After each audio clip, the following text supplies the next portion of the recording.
चुनाव लोकतंत्र के हृदय की गति माने जाते हैं, परंतु बंगाल में कुछ कुछ वैसा ही हो रहा है जैसा 90 के दशक में बिहार में हुआ करता था।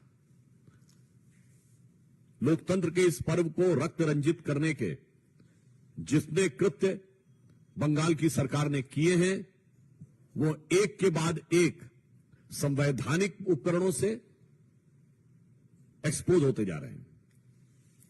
यदि तृणमूल की सरकार यह बात कहती है तो यह निर्णय तो न्यायालय ने लिया है।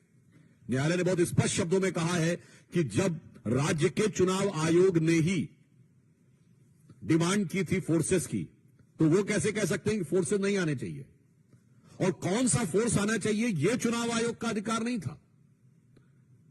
चुनाव आयोग यह मांग सकता है कि मुझे सुरक्षा बल चाहिए, कौन से चाहिए, कैसे चाहिए, यह उनका अधिकार नहीं है। यह प्रश्न करने का अर्थ होता है कि उनके मन के अंदर का जो भाव था कि वो दुरुपयोग करना चाहते थे।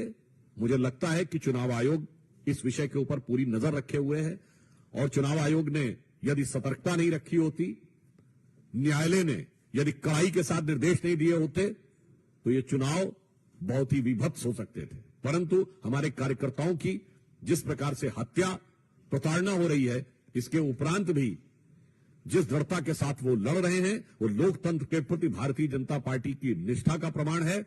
और जो कुछ पश्चिम बंगाल की सरकार कर रही है, वो लोकतंत्र को किस प्रकार से सत्ता का दुरुपयोग ही नहीं, सीधे हिंसा के द्वारा प्रभावित करना। क्योंकि पिछले चुनाव में एक बहुत बड़ा हिस्सा था जिन्होंने वोट, मतलब सिंगल नॉमिनेशन हो गया था, अनअपोज।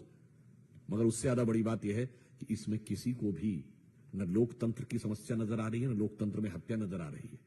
क्योंकि ये सब वो लोग हैं जिनको किसी भी प्रकार के कृत्य में बस भारतीय जनता पार्टी और मोदी जी के विरोध का सुंदर संगीत नजर आता है। चाहे व्यक्ति कार्यकर्ताओं की हत्या हो जाए, चाहे लोकतंत्र रक्त रंजित हो जाए।